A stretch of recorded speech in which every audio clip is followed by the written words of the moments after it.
BugLab's OD scanner is a revolutionary new instrument for quickly determining biomass directly through shake flask walls, eliminating the need for liquid extraction or dilution. This tutorial provides a quick guide for positioning the scanner against a shake flask for accurate measurement of biomass. The positioning is particularly important when working with flasks containing small media volumes. In this tutorial, we will refer to three key instrument features: the sensor face, the measurement window, and the position sensors. The black rectangular plate located within the vessel adapter is the sensor face. We'll refer to the portion that is closest to the display as the top edge of the sensor face. Within the sensor face, the smaller black rectangular window contains the optical measurement window, which houses the laser and detectors. The two spring-loaded metal pins located adjacent to the measurement window are referred to as the position sensors.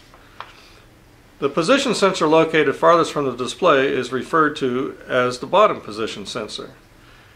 To begin measuring with the OD scanner, simply press the power button.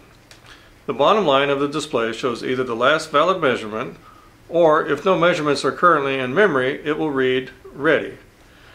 Examine the sides of the flask and look for an area that is free of printing, markings, and gross optical imperfections. When you are ready to measure the biomass of your culture, first gently swirl the contents to ensure a homogeneous sample.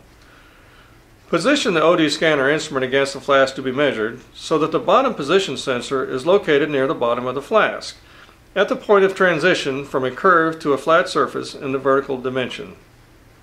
The OD scanner requires a minimum of 3 centimeters of fluid in front of the window to good and accurate reading. It may be necessary to tilt the flask to get 3 centimeters of fluid into the scanner's field of view. Tilt the vessel only enough to bring the fluid level up to the top edge of the sensor face. Press the instrument against the side of the flask until both position sensors are engaged. You may be able to hear or feel the position sensors click as they are pushed back and become flush with the measurement window. Depressing the two position sensors simultaneously will automatically initiate a new measurement. Continue holding the scanner against the flask without movement. You will hear one or more short tones, each followed by a pause, and finally a more rapid series of 3 harmonic tones.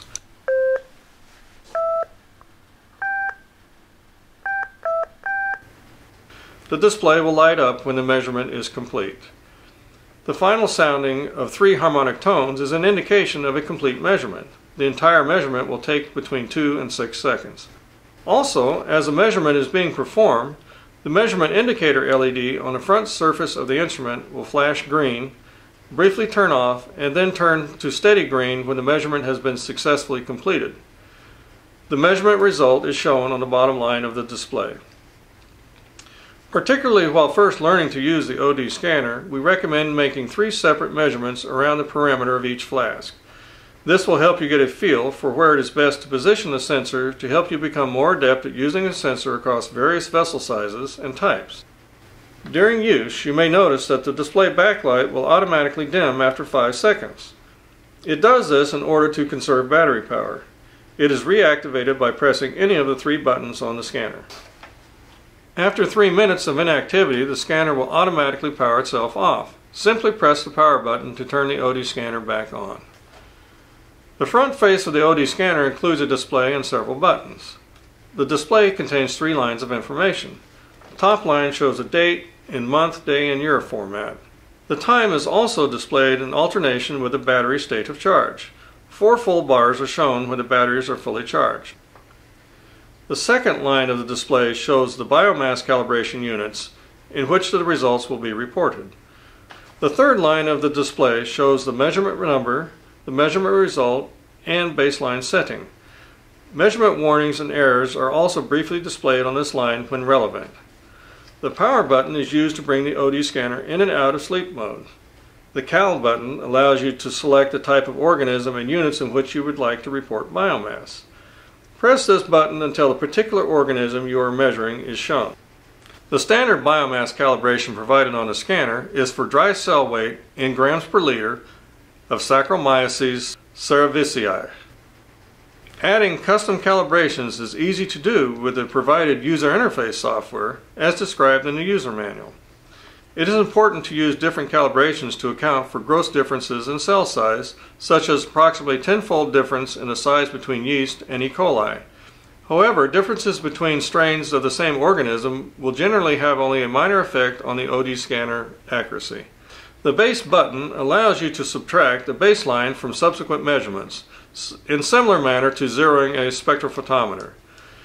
In order for a measurement to be saved as a new baseline, the base button must be pressed within 5 seconds of the end of a successful measurement. The baseline value you collected will automatically be subtracted from all future measurements. Pressing the base button outside of this 5-second window will only have the effect of toggling the baseline between on and off states. We recommend using the baseline feature when working with complex media that appear cloudy or contain particulate matter. In such cases, take a measurement of the flask containing only media, for example, prior to inoculation. We also recommend using the baseline feature for larger flasks with thicker walls. In some cases, the reflectance from the glass wall itself may be large enough to affect the measured signal. Setting a baseline correction will be sufficient to make your biomass results consistent across most flask sizes and shapes. In an effort to prevent inaccurate results from being reported, several error detection algorithms are employed. The error message, unstable contact, will be displayed if the vessel is not kept in constant contact with the sensor for the full measurement period of 2 to 6 seconds. The speaker will play a series of 3 low dissonant tones, and the measurement indicator LED will turn red. The error message will clear after 3 seconds. However, it is not necessary to wait for the error message to clear before starting a new measurement. The error message unstable reading will be displayed if constant contact is maintained between the vessel and sensor, but there is excessive bubbling present or fluid movement in front of the field of view of the sensor during the measurement period. Wait for the fluid and bubbles to settle and repeat the measurement. If the readings are stable but not sufficiently uniform across the measurement window, the words "insufficient fluid" will be displayed. This message may be seen if you do not have a depth of at least 3 centimeters of fluid directly in front of the sensor face. We hope that this short tutorial has been useful in getting you started with a handheld OD scanner from Bug Lab. We also recommend reading the entire user manual in order to fully understand the functionality of the OD scanner.